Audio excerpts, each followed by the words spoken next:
All right, this episode of the LPDS, we get into some, I guess government updates, government official updates, if you will. I talk about the coach of Team USA and the World Baseball Classic and my predictions for that fella. And we have a wild recap, a wild week of life-changing events for the LPDS universe to recap in the Junction. All that, plus a Cage fact coming at you right now. Pew.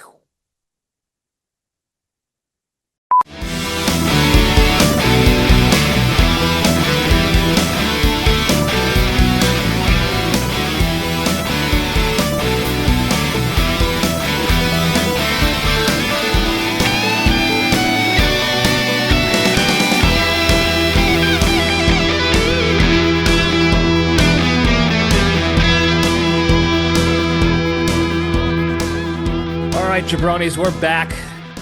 Welcome back to the Libretti Podcast Diary Show. I'm your host, Libretti, the show that talks about nothing but tries to find the lessons in everything. We have a good time doing it. I have a good time doing it. Hope everybody had a good week. My week was something else. Something for the record books. Something that I will remember and enjoy for the rest of my life. And we're going to talk about it in the Junction. Not right now. In the Junction. I have a couple of things I want to get into very quickly before we hit the Junction, hit the good stuff. But I hope everybody did have a good week of their own. It's getting summertime vibey here a little bit. I don't know what that means. I don't even like the fact that I said the word vibey. Not really a fan of that. I don't know why I said it. Anyway, it's getting warmer out. We had some storms come in and then it got a little cooler, but it's been really nice otherwise. I just got done mowing the lawn. It's allergy season. I've delayed recording this today because I was in allergy shambles earlier. Randy, stop looking. Stop scratching. Don't do anything. Just lay there, buddy. And I was in shambles, sneezing, sniffing, nose picking, the works. And obviously I didn't want to ruin an LPDS episode by doing all that stuff on camera and on the mic. So I held off. I pumped myself full of allergy meds. I had to mow the lawn though. It was overgrowing. I couldn't do it last week because it was raining all weekend, and I just didn't want to do it during the week. I was busy. I'll talk about that in the Junction. I was busy this past week, and for good reason. I certainly wasn't going to mow the lawn. Wasn't wasting my time mowing the lawn. So I did it today. I endured the allergy effects of that, and then I waited as long as I could to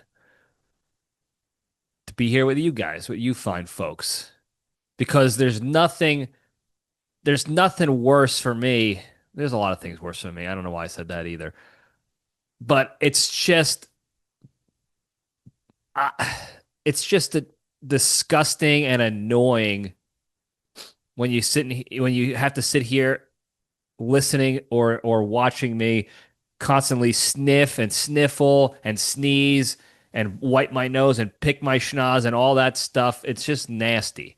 I actually hate recording on allergy days like that for that reason. And it's one of the times I actually dread in my mind knowing I have to record that day because it's miserable for everybody, for everybody. But I have a nice window here where I'm decently clear of the sinus stuff. So we're going to press forward with that. But I was able to mow the lawn. It's nice out today. I got a little bit of sun in me, which was swell. And the bad weather that we had earlier this week did not affect the events that took place this past week. So I enjoyed that greatly. It was busy though, otherwise. Besides that, I had, a bunch of stuff to do with work and Spearhead and all this other stuff. So it kept me on my toes for sure. But an enjoyable week nonetheless. Glad it's over. I need a break. I need to get back to keeping things tight and hitting my goals of looking righteous for Italy in June. So anyway, moving on. Another friendly reminder that the news has completely snuffed out and forgotten about the Epstein stuff and investigating any of those people. We'll never forget it here. I'm gonna keep reminding on a weekly basis until we actually get an actual update of things being done. They're still being done overseas, but not here.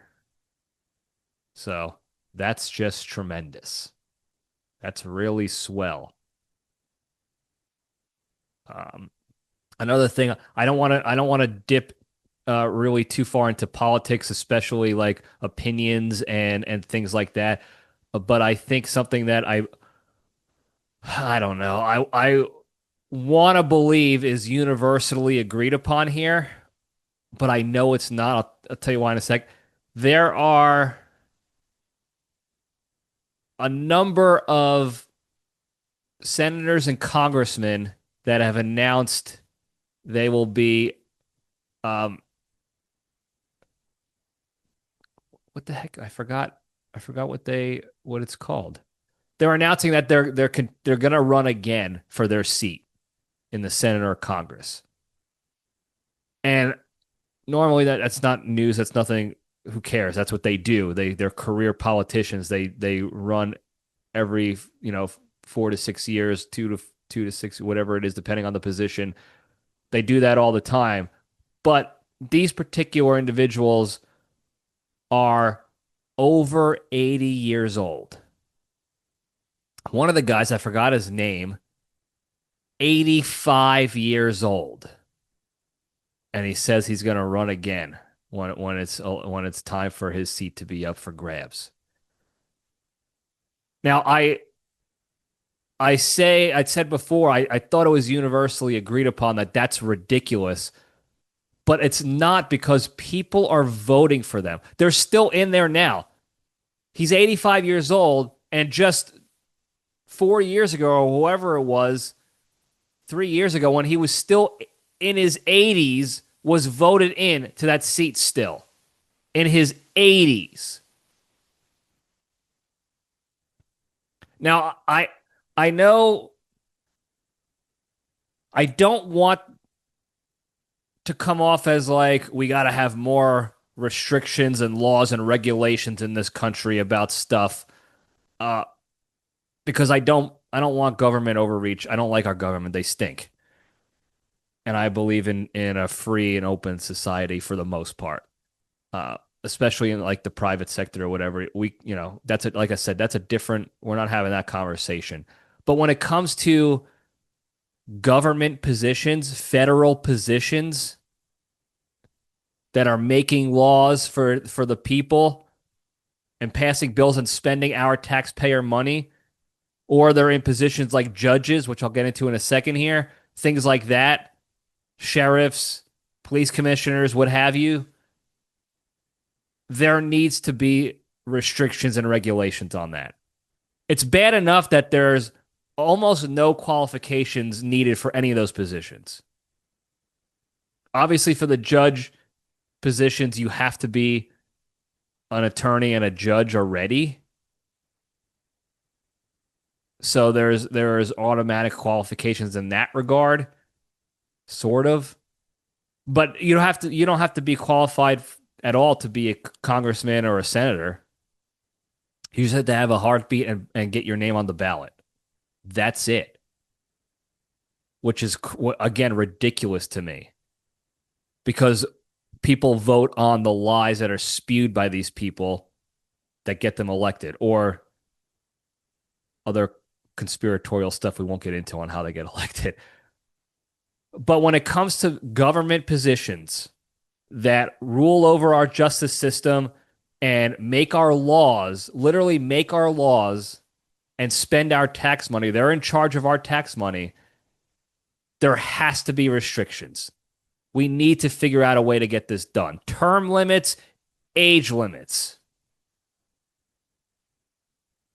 I've said it a billion times. I don't understand how somebody in their 80s wants to even keep doing this. Go be a grandparent.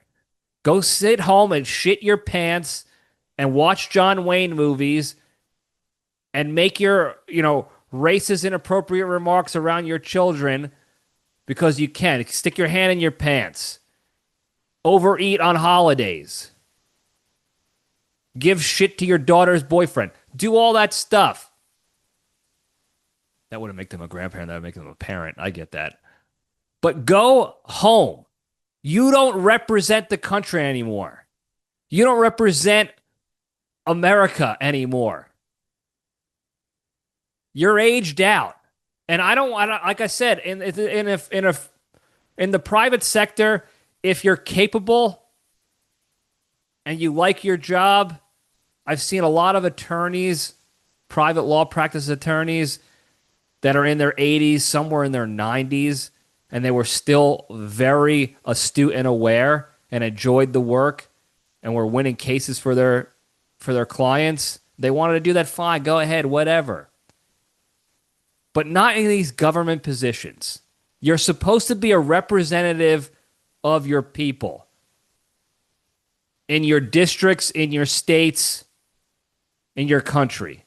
And you don't represent the people anymore. Again, my view is most of these crooks don't represent anything but themselves anyway. Even the ones that we think we're voting in, oh, this person cares. They don't. They don't. I talked about last time they voted to block the release of the information regarding sexual misconduct within the Senate and Congress. Overwhelmingly voted against it to block that release. Meanwhile, the vast majority, over 90% of the American people wanted that stuff released. It's things like that. That's just one anecdote, but it's things like that. They all add up. You can go back and see the decisions and bills and things that are passed in our government never coincide with what the majority of the people want anymore. And on top of all that, now you have these dinosaurs sticking around. What are you doing at 85 years old? How much more money can you steal from the American people? What is it? Is your ego and pride and power hunger just so controlling over you that you just can't help it? Get out. Leave. We have to create some sort of regulation and restriction against that. Unfortunately, the people who vote for that to create those restrictions are those people. And there doesn't seem to be any accountability. These people were this system was built for representation. Remember, no taxation without representation. It's one of the big reasons we learned in school why the Revolutionary War started. There's obviously more to it than that. But these people don't represent us anymore. And they don't want to. They don't care to. They don't go in there to represent us anymore. You've been in Congress or the Senate for 50 years. You're a dinosaur. Go talk to any other 85-year-old human being right now and tell me you want that person writing laws that govern you, or you're going to trust them with your money. You're not. And this is not any way disrespectful to the older community. I don't want my grandparents running the government. I don't want my parents running the government. I want my parents to be retired already. I've talked about that a billion times. How many stories have I talked about with my parents, JPL3 and Crazy Carol, on stuff that I've been helping them out with their phones and the internet stuff and sending emails and things like that. And they're only in their 70s, and they're much sharper than these dinosaurs in the government.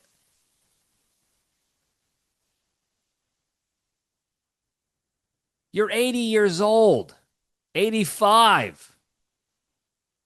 Go home, sit in your recliner. Leave us alone. Stop ruining this country even further with your corrupt bullshit and your senility. Is that a word? Being senile, senility? It's a word now if it's not. You don't have all your faculties. I'm sorry. The vast majority of people that age are not equipped to handle the responsibilities of a job like that. You're just not. And that's okay. You're not supposed to. You're not supposed to. And to the idiots who keep voting these clowns in, wake up. Stop being so stupid. That guy should get 0 votes. I don't care if 20 years ago he was the best politician we've ever had. I don't care if he was the Abraham Lincoln of politicians. Well, I know we use him historically as one of the best presidents ever. That's why I used it. It doesn't matter. They're not that anymore. It's the same with your athletes. Nobody wants a 50-year-old Derek Jeter taking a starting position from a guy on the Yankees right now. Maybe we do. He's probably still better than Anthony Volpe is right now. But you get my point. They're out of their prime. When you're that old, you're out of your prime for everything. That's just the way of the world. That's just the way life is. And there's nothing wrong with that until you're in positions that dictate what happens to our country and its people and their tax dollars. It's unbelievable that guy was going to get any votes. And I know he will, because there are stupid people out there. There's probably family members he has that are going to vote for him because, oh, we got to support our family member. We got to support our great grandpa, our peepaw. And they're part of the problem. You want to support your peepaw? Vote against him. Get his old, shitty ass out of the government. Get him out. Do him a favor and the rest of the country. Don't vote for these dinosaur geriatric fucks. Their time is gone. And that's, again, no, that's not disrespectful to them. You're not supposed to be doing that at 85 years old. Go enjoy your family and your life. What are you doing?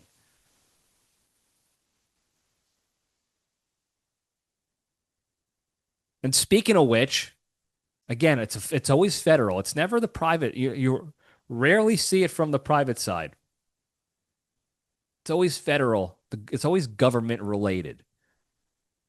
This is great. A federal judge, she got indefinitely suspended from her bench spot because they said she's not mentally capable anymore of performing the duties as a federal judge. And she's been suing, it's been almost 3 years now, fighting to get her seat back. Does anybody want to take a guess how old this person is? This federal judge? She hasn't been on the bench for almost 3 years now. Okay? So think about anything you've done in your lives. Okay? sports, a job, whatever it is, speaking a different language, playing piano, whatever. Now imagine, you stop doing that for 3 years. You don't touch. You're not allowed to. Okay, you're already gonna be rusty. Okay, it's gonna be very difficult to get back into it, especially if you're older. All right. Now think about this little factor. This person got suspended because while they were actively doing the job, they were deemed unfit to do the job. While they were active in it, doing it every day for years and years and years, they were deemed unfit. You're mentally unfit to handle this job now. You don't have the faculties anymore. I say that word again because I don't know another word right now. I can't, off the top of my head, I can't remember one. Your capabilities are gone. We can't trust you as a federal judge anymore because of your increasing incompetence. All the mistakes, she was making a bunch of mistakes, which affect people's lives. People will go to jail because of her incompetence that shouldn't be going to jail, perhaps. Or people that should be going to jail are not going to jail because of that incompetence. Okay, so there's that. So there's somebody who is mentally unfit, cognitively unfit to handle this role as a federal judge while they were active in it. And now 3 years of being benched, they're trying to come back to this job. Guess how old this person is. You won't guess it right because it sounds impossible. It sounds impossible because there might be in all the world, there might be 1,000 people in all the world that are this age still. In fact, I'm going to look it up right now because it's crazy to me that this person is fighting for their spot back. And not, they should be fighting for a good mausoleum spot in the cemetery. How many people? If you're not in YouTube land, I'm looking up on my phone real quick. I don't know why I'm not using my computer. It's right in front of me. But I'm doing it on my phone. Over the age of. Let's see. I'm not going to say the age yet. I want you to think about this.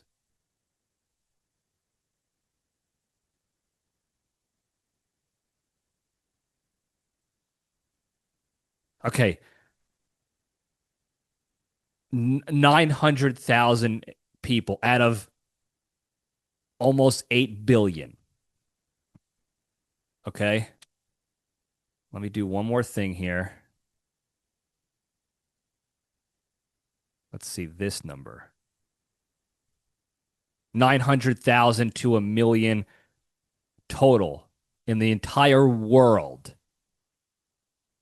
Okay, there's 8 billion. And only maybe 1 million people this age or above. Okay? So think about this for a second. There is 1,000 million in 1 billion. 8,000 million people in this world, and only 1 million are this age or older. Anybody guess? Want to call the hotline? I'm going to tell you anyway. It's not like this is a live show here. 98 years old. This bitch is 98 years old. And she's trying to get back on the bench as a federal judge. What the fuck is wrong with these people?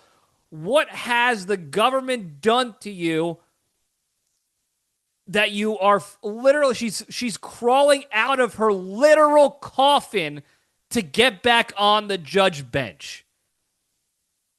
She's a dead woman. And she's crawling. That's how That's the grasp that this corrupt world has on them. The power, the money. I don't know what it is. I don't know what it is that has them in this stranglehold. That this lady is dead. She's dead. Her bones are dust.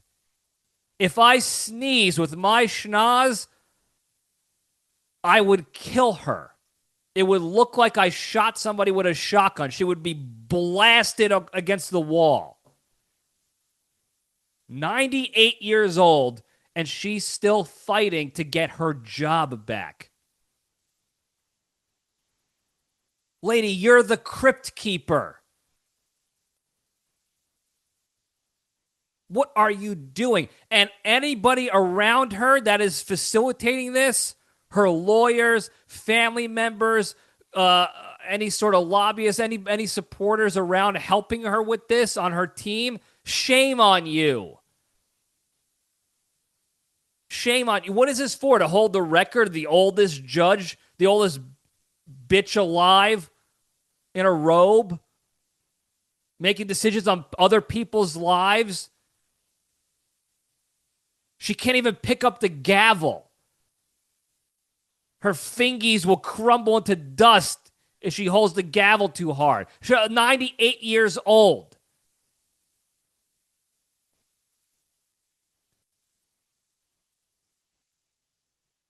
That's crazy.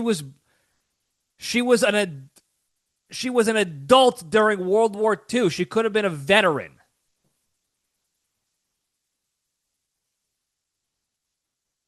What are we doing, people? We have to wake up and stop allowing these people to be in power of any kind. Whoever appointed her to the bench, maybe it was 60 years ago, and she just stayed there for 60 years. Maybe that's another rule because there's no age limit or term limits for federal positions like that. Maybe that's what happened. I don't know.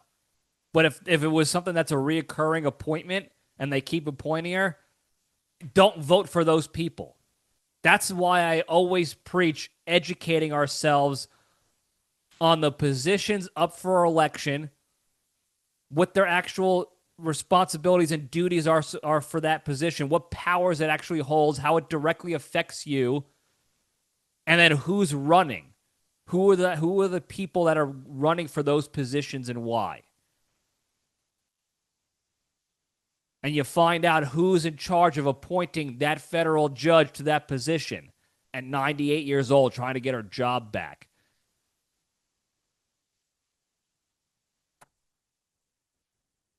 She's probably right into her old pal, Harry Truman. I know the president. I know President Truman. He'll help me get my job back. Lady, the guy's been dead for decades. Okay? You're about to see him in an hour. Just leave already.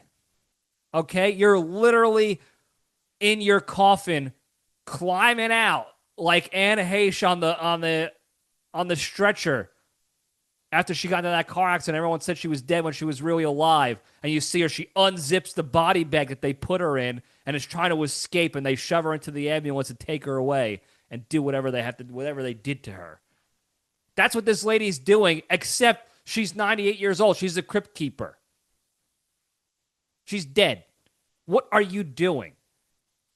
And whoever appointed her, stop voting for that person in that position.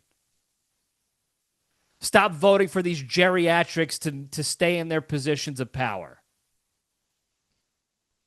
It's ridiculous how stupid they've made us to the point where nobody bats an eyelash when an 85-year-old is going to run again for his Senate seat or his congressional seat or whatever. And you just keep voting him. Oh, he's been our representative for years. What have they done for us?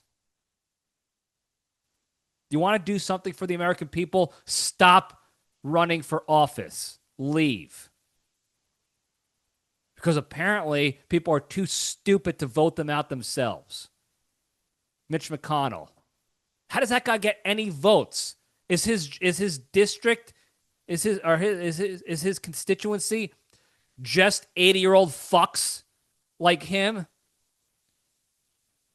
Is that what the gerrymandering did for him? That's why he maintains his power. That's why some of these congressmen maintain their power and seats, because they gerrymandered their districts to just be a bunch of other geriatrics that I guess they represent those people because they are those people. Maybe that's how they're doing it. I don't know. It's crazy that they get any votes whatsoever. Anyway, I just had to talk about it. It was mind-blowing. And there's multiple people. 83 years old, 81 years old. Nancy Pelosi's 84 years old or something like that. And they're still going. They're not going strong, but they're still going. It's just mind-blowing to me. Anyway, that's all I got to say about that. While I'm heated, let's talk about Team USA and the World Baseball Classic. Talk more about it in the Junction. But this is something I want to bring to everyone's attention as a just in case. I want to get it on record here. Okay? Because I don't know if this is going to happen, and if it did, when it would happen. But I want to put a prediction out there that if the Yankees were to replace Aaron Boone in the next few years, I believe the only person that they would replace him with is Mark DeRosa, the current manager of Team USA. And it's not because I think he's a good manager. I'm not saying they should replace him with that. I'm saying I think Cashman is such a dickbag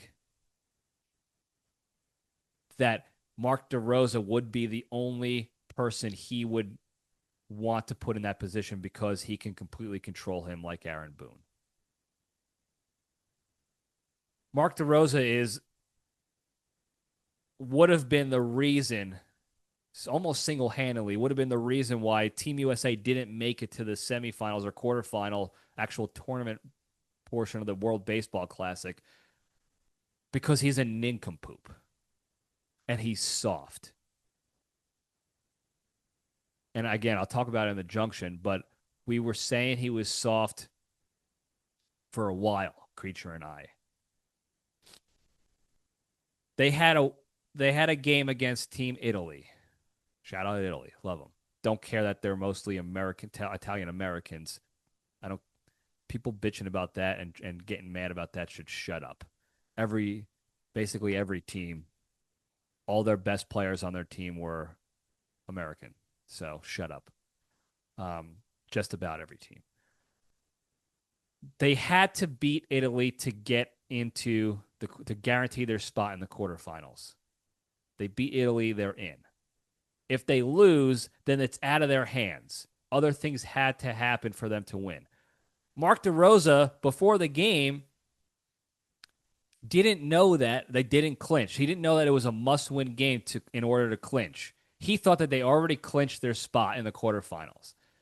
And how do we know this? Because he said it on an ESPN show or MLB show beforehand. He said, well, it's nice that we clinched already, but we still want to beat Italy. No, moron. You didn't clinch yet. You need to beat Italy to clinch. And then after the game, they got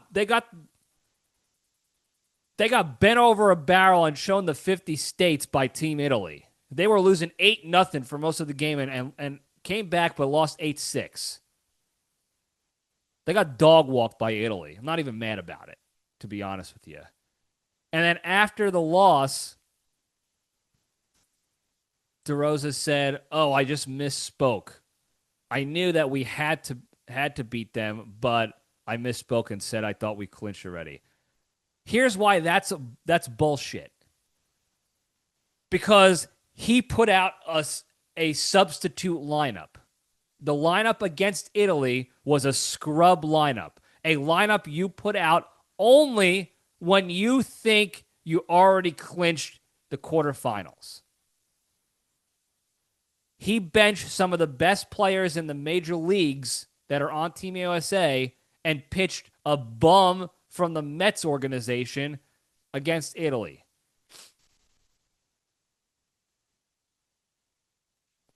Because he thought they clinched, and then he lied about it to cover up his stupidity. And to further prove his stupidity, he also thought, he said in the same week, he didn't even know that the team was 3-0 going into the Italy game. He thought they were only 2-0. And so none of it makes sense now, because if he was 2-0, then automatically you have to win the game because you can't clinch on 3-0. None of it was making sense. Nothing he said made sense. The roster didn't make sense. His moves in game didn't make sense. They were weak and soft and stupid.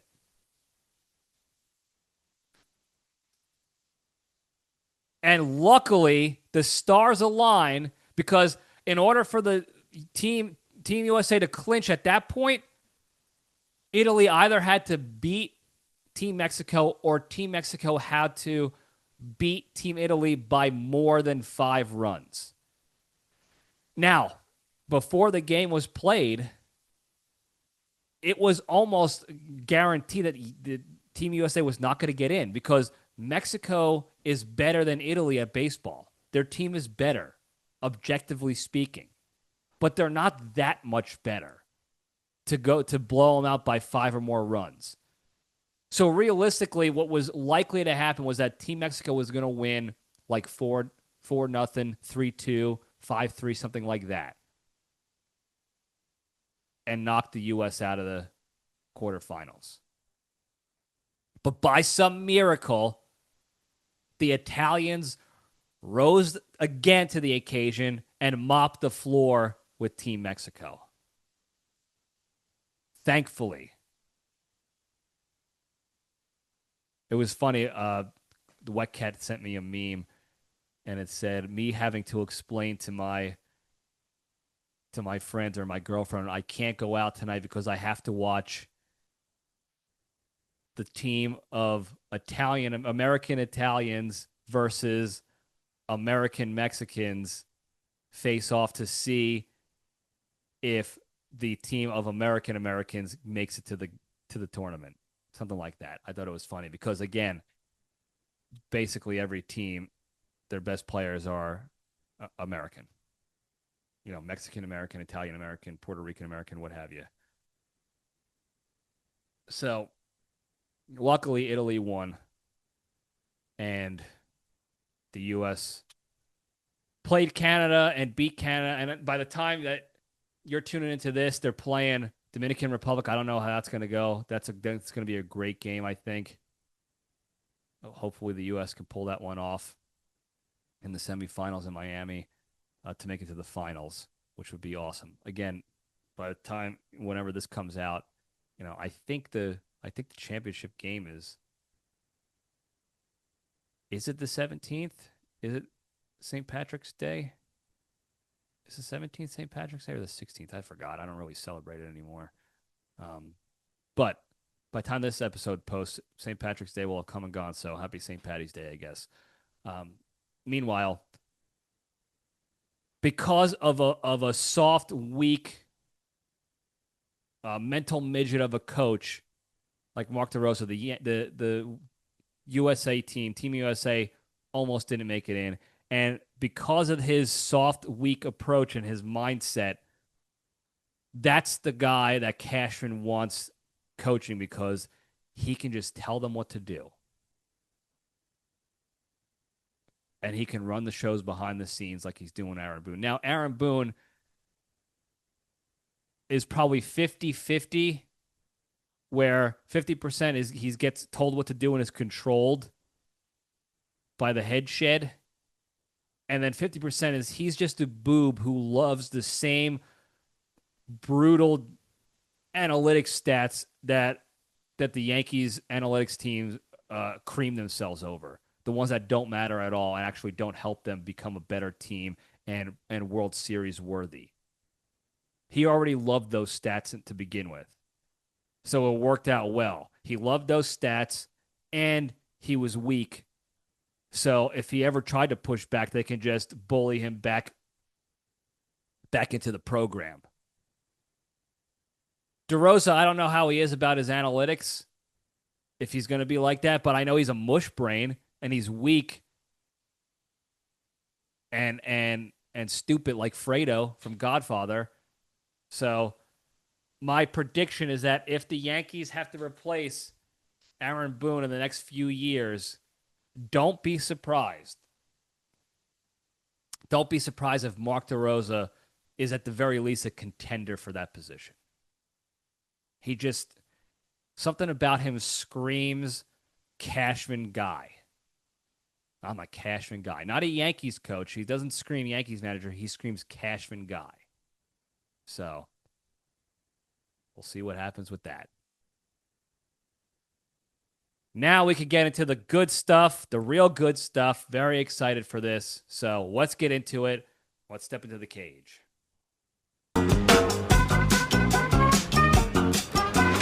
Okay, let's run. All right, today's Into the Cage segment is proudly sponsored by Turkey Leg Fingers. Are you a fan of the classic street fair turkey leg, but also love a good chicken fingy tray as well and hate having to choose between the two?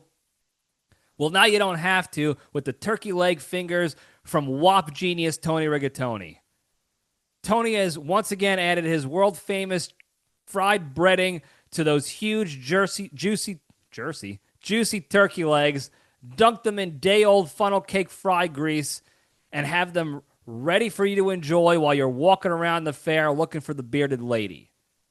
So to bite down on the world's best carnival combination snack, head on over to the Houston Rodeo, and if you go into Porta-John number 2, right behind the fried Oreo stand, one of Tony's boys will toss you a turkey leg fingy today. And if you use the promo code DRUMSTICKDELIGHT, you get 29% off. I'm actually shocked that that's not a thing yet. Because they have some sort of fried version of everything. Now, the fried version they have is like donut batter, pancake batter, funnel cakes type batter when they have fried Oreos and fried Reese's and what have you. For the record, that sounded like Reese's, but I was just a little bit of a lisp on my end. It's Reese's. I want to make that very clear very quickly for people once again. It's Reese's. Reese's Pieces. Reese's Peanut Butter Cups. Okay? The inventor of them, his last name was Reese. Singular. Not Reese. His last name is not Reese. It was Reese. Joe Reese. Tony Reese. Whatever. So these are his peanut butter cups. Reese's peanut butter cups. His pieces. Reese's Pieces. When adults like unironically sound like children, it boggles my mind. Most of the time people say stuff like that on purpose now to get a laugh or to annoy me. I have my friends will call it Reese's Pieces. But there's nothing more emasculating and debilitating to your image as an adult when you're having a serious conversation and not in a joking manner, and you say something, oh, I'm going to go get a Reese's. I'm going to get some Reese's Pieces. You want some? That is just like the adult saying, oh, my Meemaw and Peepaw. I'm going to go see my Peepaw today. Oh, I called him that when I was a kid. He's Peepaw. Shut up, okay? Even if you call him that to them inside your family, okay. When you're talking to everybody else, I'm going to see my grandparents today because I'm an adult. I'm going to see my Meemaw and my Peepaw. What? Like you're a non-serious person anymore. You're an NPC, non-player character now. Reese's Pieces. You're a child. You're a child. Or you can't read good or do other things good. Embarrassing. Anyway, I'm shocked that some Southern Confederate who runs like a fried chicken stand hasn't done this with turkey legs yet. Hasn't put their fried chicken breading on a turkey leg to sell. I think that would make a killing, more so than any of the other fingy sponsors we've had so far. And I might try it one day. Got to figure out how to do it safely. We'll figure it out and give it a shot. I'll talk to Tony Riggs. Anyway, the Cage fact. A few weeks ago, the unbearable weight of massive talent was added to Prime Video as part of the subscription now. It used to be you can rent it for $4 or buy it for $13 or whatever. Now it's just on as part of the subscription, so you can watch it as many times as you want as long as you have Amazon Prime. And first, it's top of the charts, like wildly popular. I got video freezing again. Here's what I think has happened with the video, folks. I think my computer, I might have to clean out some space, but everything is plugged into my laptop. Plus, it's charging battery, and I think all that stuff combined with the space limitations right now on the computer, and the RAM and the speed limitations already, I think that's what's causing the video to freeze and buffer every once in a while now.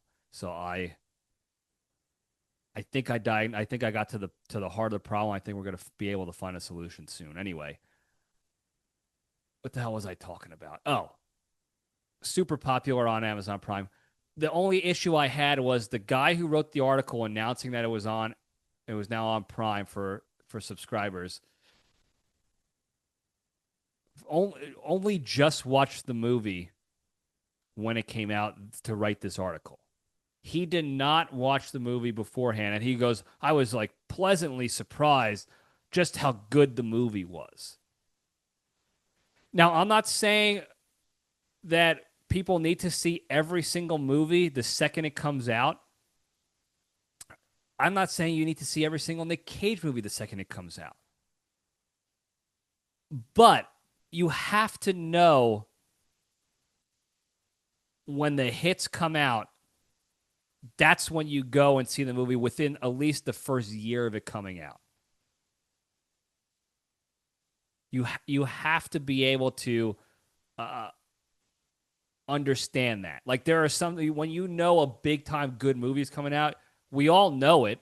It's like, oh, I'm going to see that one in theaters, or don't worry, I'll see that within the first year it comes out. It's one of those movies. This was one of those movies. And I said that before it even came out. If you just watched the trailer and read the plot summary of the movie, you would have known. Oh, Pedro Pascal, who's a diehard Nic Cage fan in real life and models his acting off of Nic Cage's acting style, Nouveau Shamanic, is playing a rich billionaire super Cage fan. And Nic Cage is playing a cartoonish version of himself in this movie. Like, that blockbuster hit right off the bat. Yeah, I got to see this movie. So this clown writing this article, how many, 5 years after the movie came out, saying, oh, I was pleasantly surprised that this movie was so good. Well, I am not surprised how stupid you are.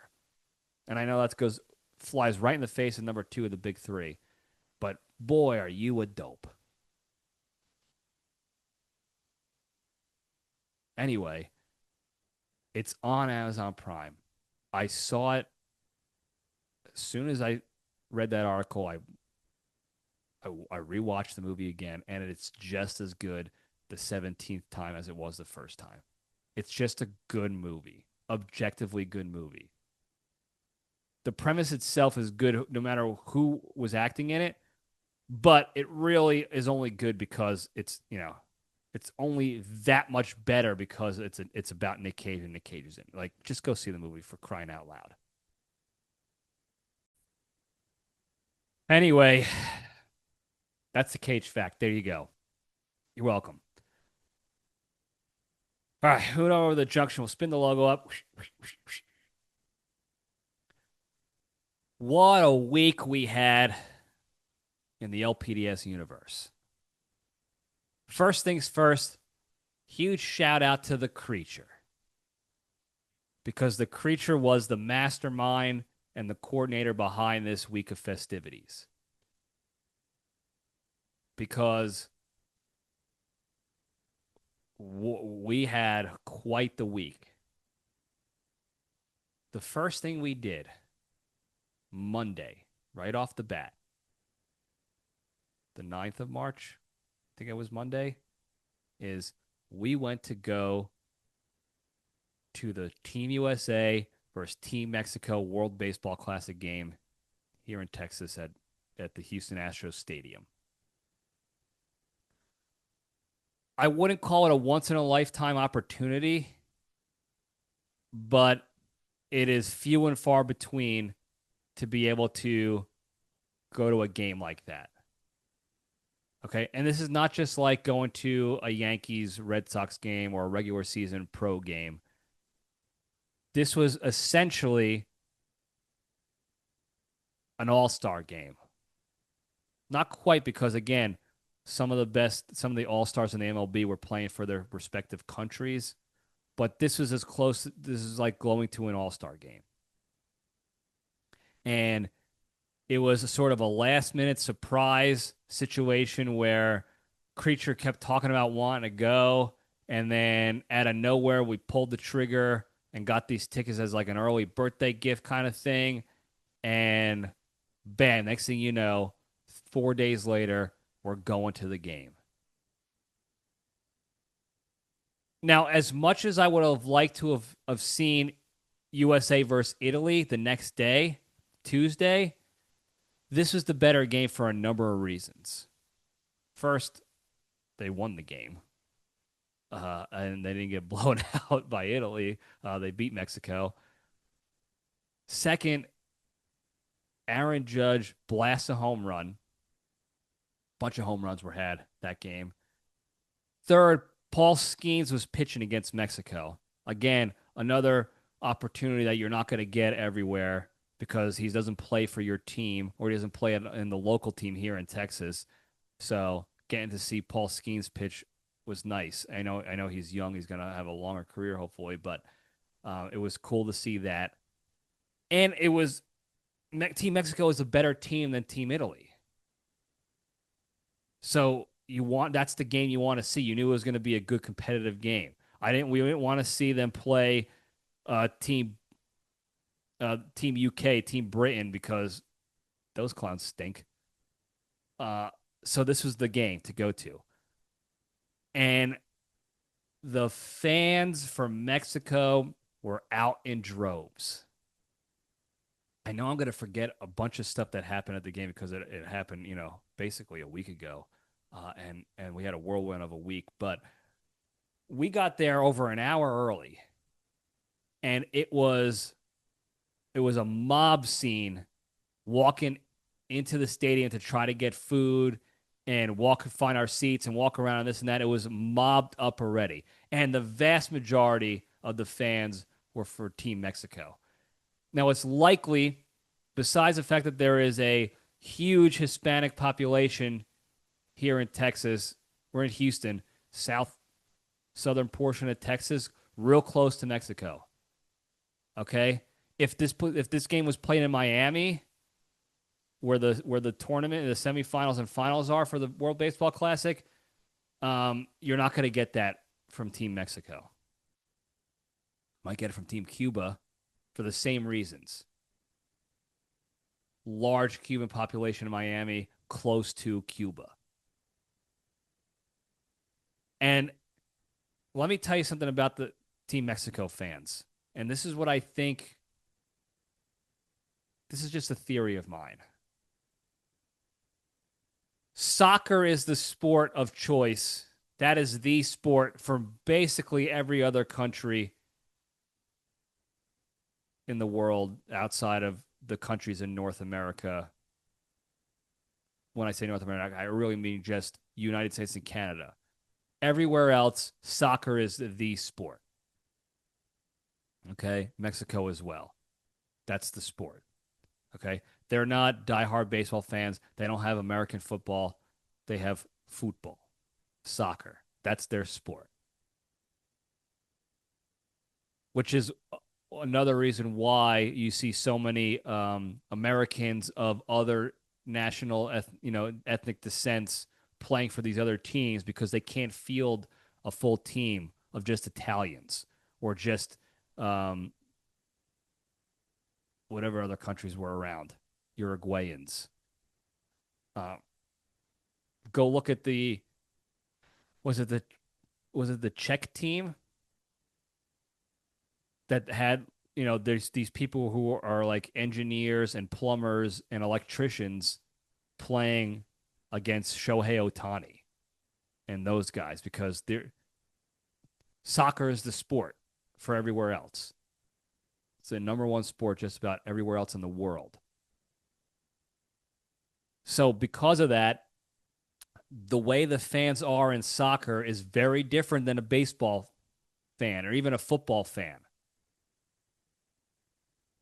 Because in a sport like football, every play is action packed, and there's a time limit that you know about, and you can kind of gauge like who's going to win the game by the score towards the end of the game if it's a blowout or whatever.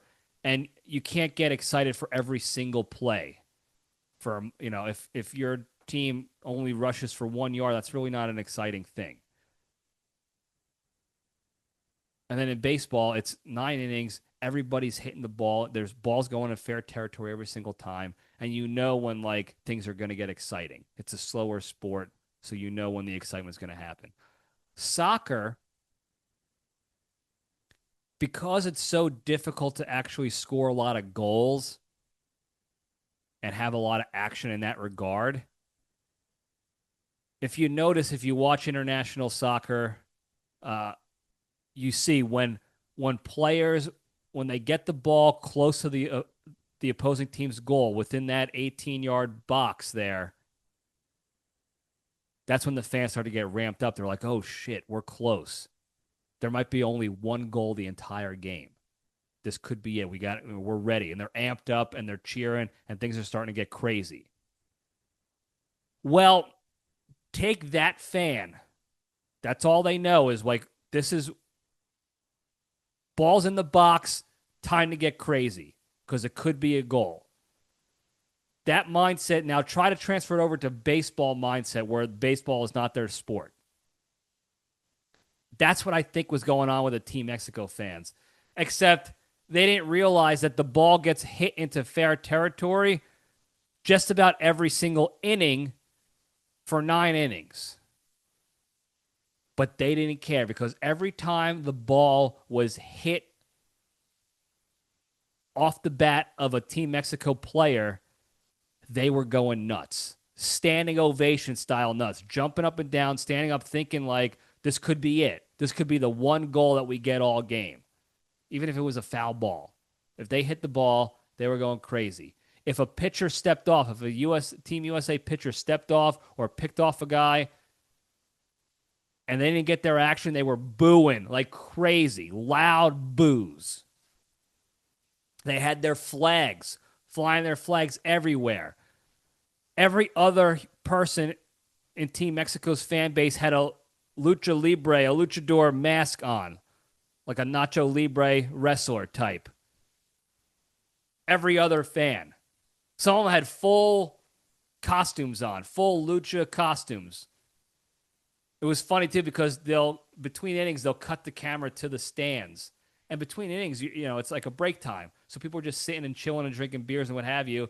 And they're cutting, and you see a guy in a lucha mask, lucha libre, luchador. I don't know exactly what they call it. It's one of those three that they actually call it. And he's got a cape on. He's just sitting there like this, just like on his phone, like a regular guy. It was just I don't know why it was so funny to see this guy. But there were fatzos galore in sombreros. There was mariachi bands. They cut to a part of the stadium. They were looking at some fans, regular fans sitting and eating snacks and watching the game, and right behind them is a full mariachi band, guitars, trumpets, French horns, the whole thing, and they were playing like the whole thing. It was nuts. Big buxom Mexican beauties were wearing their Canadian tuxedos, denim vests with their side boobs hanging out, and then tight jeans with their fat culos hanging out, dancing, singing, going crazy, crushing beers like you couldn't believe, crushing tequila shots, taking down nachos and tacos like you couldn't believe. It was awesome. The fan base was awesome, and it wasn't an adverse fan base. It wasn't like that. It wasn't like the old time Red Sox Yankees where you're getting fights in the stands, or a Giants Eagles football game where people are fighting and throwing batteries at each other. Everybody was super friendly. We were all there to have a good time and enjoy each other's company, and it was just a tremendous, tremendous game, tremendous event all around. And Team USA got ahead early with a big lead. Like I said, Aaron Judge hit a home run. Real quick, we called that, the Creature and I. Aaron Judge, I think he batted third. So he batted in the first inning, and he got a single. And we said that he's already dialed in. Second at bat is going to be a home run. Second at bat's going to be a home run. And then his second at bat comes around. We got a little nervous because they made a pitching change. A guy who looked like Nolo Reyes. If you don't know who that is, don't worry about it. It's an inside joke. Guy we played with in college, who I'm pretty sure was 45 years old in college. That's what this guy looked like. And I was like, oh crap, new pitcher. He's not going to be dialed in anymore. He's got to readjust. But this guy got hurt. He got hit in the leg with a ball, and I think that rattled him because Judge comes up right after, boom, dinger to right field, laser beam to right field. We called it. We got it. And then the guy proceeded to give up 3 more runs in a row. Another home run, another couple of runs. He gave up like 5 runs immediately. So he got rattled, but Judge took advantage, and we struck early. And then towards the end of the game, Team Mexico was making it close, but it was great all around because the Team USA still won the game, but we got to see the fans go even crazier when Team Mexico was scoring runs and hitting home runs. Jaron Duran hit 2 home runs, I think. I think he got 3 or 4 hits that game. He was doing good for Team Mexico. And they were going nuts. And it was just fun to see all the stuff going on. They had the camera on people on the Jumbotron. So seeing all that happening was just tremendous. And then Team USA won, and were sitting pretty right before they got absolutely blasted by Team Italy. But anyway, great night. We get a break Tuesday night. Okay. Then Wednesday night, we had what I would say for me, I'm going to only speak to myself, I can't speak for the Creature, was checking off an absolute bucket list item for me. And that was going to see Creed in concert at the Houston Rodeo. Now, the Houston Rodeo is just about a month long, a little less, 3 weeks long. March 2nd and March 22nd this year. Biggest event in the state. The Houston Rodeo is the biggest rodeo in the country, I think.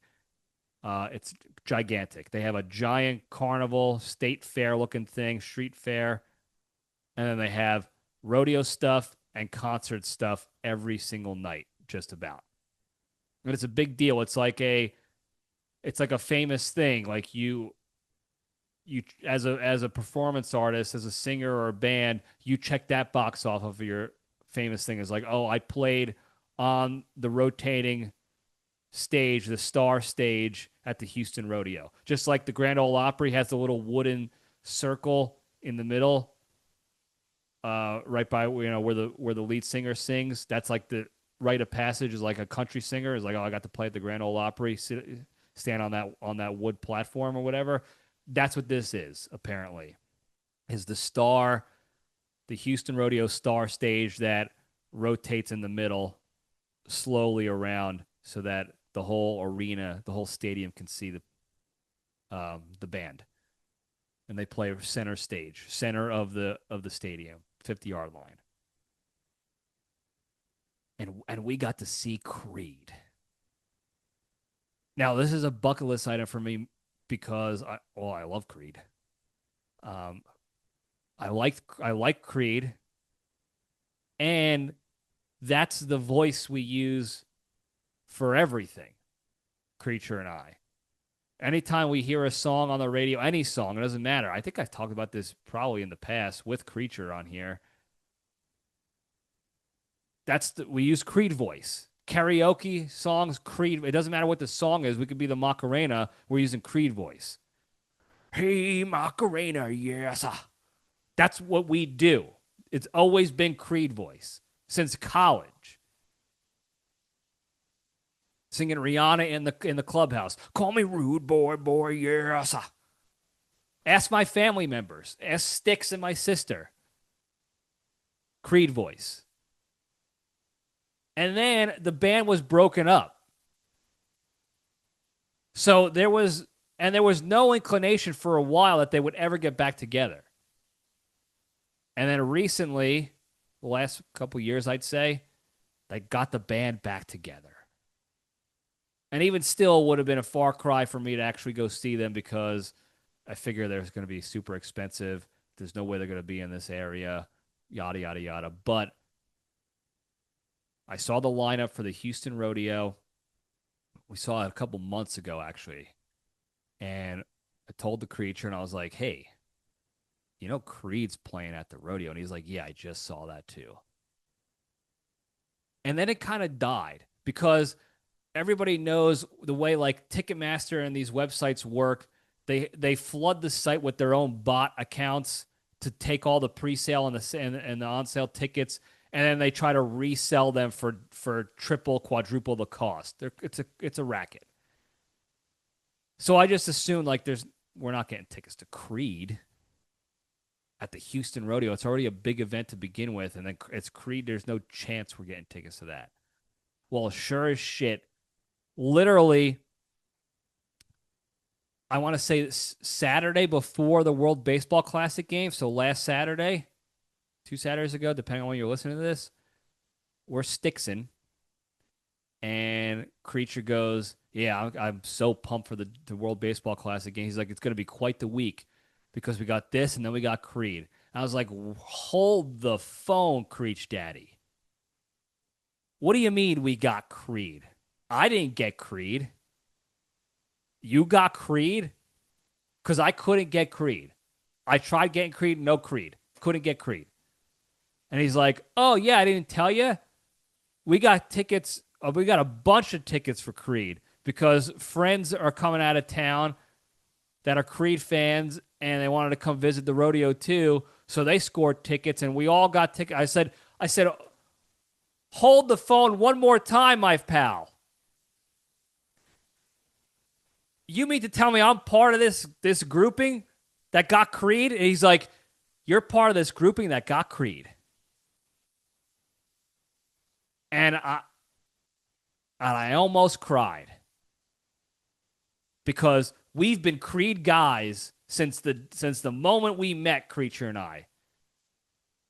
You can even spell creature.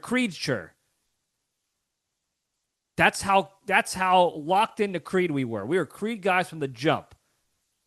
Everything was Creed voice. I just told you that already 5 minutes ago. So when I heard we got Creed, I almost shit my pants. Now we're going to see Judgy and Paul Skinas at the World Baseball Classic. And we got to go see Creed and on a giant world stage, a big event. Nuts. Absolutely nuts. And it was sold out Creed, too. Not that I'm surprised, but we were in a football stadium. Okay? They hold the rodeo at NRG Stadium, which is in the same complex as the old Astrodome, but it's a giant complex. It's where the Houston Texans play. A football team. And they have the rodeo in there. They have all the events there. They have the whole state fair situation, carnival stuff. A couple years ago, Creature and I went to the carnival, and we just got the fried fruit and brisket and what have you. And then this time we're going there. We're getting the fried food, and we're getting to see Creed. Now, they trick-fucked us a little bit because they said the concert was at 6:45 p.m., and in reality, I should have known this ahead of time because I knew how the rodeo works. It's rodeo events first, then concert stuff. And I completely blanked. So 6:45 is when the rodeo starts for the day. They do rodeo events every day. And then the concert is after that. The concert didn't start till 9:30. Now, it was a school night, but there was nothing stopping me from getting Creed at that point. So we hung out. We watched some rodeo stuff. And then Creed started. But it was also, these two events were opportunities to get all the fried shit foods that we never get. So we loaded up at the I forgot to mention this earlier, World Baseball Classic. We had to load up because the lines were so crazy to get food and even go do toilet stuff. Like we said, we're getting in line one time before the game. We're loading up on all the food we could possibly want to eat throughout the entire 9 innings, and we're not getting up the rest of the time. We're just doing it. So we loaded up. Chicken fingies, hot dog, burgers, pretzels, beverages, trade up, and we just ate the whole game. Tremendous time. Really shit food. Same thing at the rodeo. Rodeo is fried food central. Funnel cakes. Fried Oreos. Bacon wrapped pork belly kebabs. Dipped and fried. Loaded baked potatoes with macaroni and cheese and bacon. It's shit food central. You will get shit food there. And that's exactly what we did. I primed the pump with a 17-inch hot dog that I don't even want to know what kind of meat they use in that hot dog because it was a gray hot dog. And I didn't care. I ate it anyway. And then I got myself a nice fat funnel cake. And then we wash it down with a pina colada at the concert. Because why the hell not? And Creed rocked our socks off for the whole show. Hour and a half, I want to say. It was actually a great time, a great amount of time. Because they can stay high energy the whole time. They weren't going to burn out. We started 9:30, so everyone wasn't out too late on a school night. They played all the bangers, and it was just an awesome experience. And I'm just, again, we didn't think the band would ever get back together. Scott Stapp is the lead singer of Creed, and he was the reason the band broke up because he got hooked on booze and pills, and he was going down a bad path and couldn't get a hold of himself, and that was that. And then he finally got a hold of himself. He's been clean for quite some time. This and that. That's how the story goes. They finally got back together, and now they're selling out arenas and stadiums, and it's awesome. And Creature got Creed for us. What a maneuver. What a tremendous gift. But the whole week was Gift Central, Gift City, World Baseball Classic. That wasn't even on my radar. Like I knew it was going on, but it wasn't even a thought in my head of like, we should probably go see these games. How cool would it be to see one of these games? I just thought it was one of those like it's right now it's like a World Series or an All-Star game to me. It's not even on my radar because it's like it's thousands and thousands of dollars to watch these games, to go to these games. Like I'm not even thinking about trying to do it. I'm just gonna watch it on TV. I thought the same with that, but apparently the World Baseball Classic is not like that. And you got to spend it with amazing Team Mexico fans. What an experience. What an experience. And like I said, I'm sure I'm forgetting stuff that occurred throughout each of these events. But so much happened. So much good stuff happened that I'm going to forget stuff. And I'm sure the Creature will remind me. And then I'll talk about it in a future episode, maybe if I remember again. But what a week for the LPDS universe. The only downside, it's not really a downside, it's really just like an opportunity to work harder, is that I'm a fat shit now. I'm a fat shit now because 2 days I couldn't get the workouts I usually get in. They were very much abbreviated. And it was extra days of absolute garbage food to eat, health-wise, not taste-wise, health-wise. And I still feel so fat that I didn't even de-shirt when I mowed the lawn today. I pulled a David's almost. I wore a sleeveless so I can get some tan, but I was like, it's a little early in the year for me to be de-shirting for the neighbors. Let me get, I'm still feeling a little bloated from this week's debauchery. But I'm a fatso. Like I'm a fat guy now. 600 pounds, I'm fat. Just a fatso. And I'm not, like I said, I'm not even mad about it. I wouldn't even call it a downside.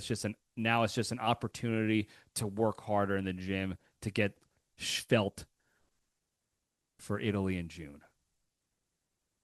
But thank you to the Creature for finding a way to make this work so that we can. It's really checked off 2 bucket list items in 1 week. Nobody gets to say that, unless you're one of those rich guys, and then at that point, it's really not a bucket list for you. I see people that go to the rodeo every single day, and they're at every single concert, front row. I don't know. It's like, what are you doing for a living? A lot of them are hot chicks, so I imagine they have OnlyFans. I think actually some of them do have OnlyFans confirmed. But I can't like that. I can't do that. I'm finding other ways to get to that status level, financial status level, not success status. I'm already wildly successful in my life, according to the most important person, which is right here, me. But financially, yeah, I would love to be at that level to go and just every day, school night, doesn't matter. Every day I'm going to go to the rodeo and I'm going to go see a concert or whatever and just do whatever I want to do because I make $1 million selling foot picks, doing foot stuff. I don't know what they're doing. I can't sell foot stuff. And I hate feet, but I still thought about it. But it would be tough because I had foot surgery. I think I've talked about this in the past. I had ingrown nails on the captains on both feet that they had to dig through to cut out, and I have scars, and I needed stitches, and then I had bone fragments chisel out of there, and they're not good. Even if I painted the nails, they're still and did everything to make them look like female feet. I don't think they would pass, which stinks because I got good arches.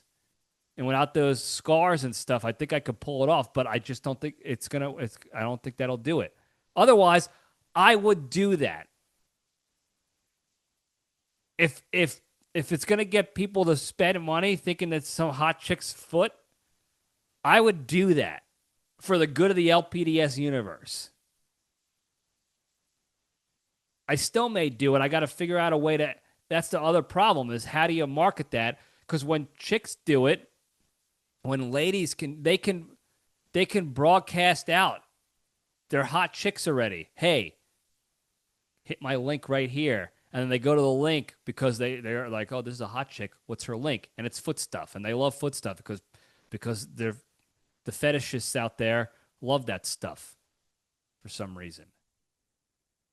But I can't, I'm not a hot guy that can go and be like, hey, check my link. No, I have to create a whole nother persona, some AI hot chick, and be like, check out this link. And it's foot stuff, but it's really my foot stuff. I can't, I don't know if I could do that. I don't know if I could pull it off. But I'll tell you what, if I could, I would. And that way we could go see Creed. Then the bucket list expands.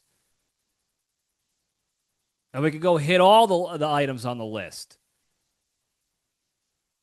But at the same time,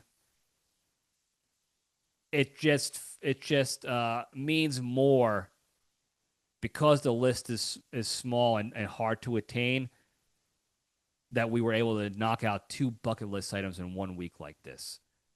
It just means more. So, wild week for the LPDS community. 2 once-in-a-lifetime events in the same week. Unbelievable time. Unbelievable experience. What an adventure. Thank you again to the creature for that and for all those behind the scenes helping making that happen. I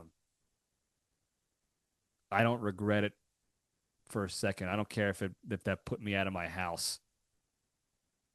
Tremendous experience, well worth it. So that's all I got to say about that. Man, I think I've been talking for too long. Anyway, before we go, very quickly, the big 3, the 3 pillars to staying strong and being a better, happier, kinder, healthier, less stressed, more genuine human being, be able to spread that positivity and goodness to all those around you and throughout the land. Number 1, exercise every day. Do something every day to improve your health and fitness physically, mentally, or emotionally. Number 2, the hardest one to do, don't be a shitty person or negative person, be a kind person. When the opportunity arises to react to your negative emotions and be shitty or negative to somebody, even if you think they deserve it, take a deep breath, take the LPDS step back, and remove yourself from the situation. Number 3, the most important one, be genuinely thankful and grateful for all the good you have in your lives. And you can do this a little bit each day by taking some time, a few seconds each day, to actively think about one good thing that's going on in your life or one good thing that happened to you in the last 24 hours. And think about what your life would be like without that thing or that experience and how shitty it would be. And that will put you in an immediate state of gratitude. And the more you do that, the easier it will be to not be a shitty person, to be a kind person. And that will give you more space and capacity to go focus on more positive, productive things in your life, like exercising. And if you do these 3 things a little bit more, and a little bit more, a little bit more each and every day, I promise you'll be a better, happier, kinder, healthier, less stressed, more genuine human being, be able to spread that positivity and goodness to all those around you throughout the land. Thank you guys again for tuning in. Don't forget to like and subscribe and put your notifications on and tell your friends and enemies and hit that hotline 202-670-1114. Let me know your thoughts on foot stuff. Any way to grow the LPDS universe, to have the financial means to create this empire. Let me know your thoughts. Hit the hotline. I would love to hear about it. 202-670-1114. Thank you guys again. I love you all. Stay strong.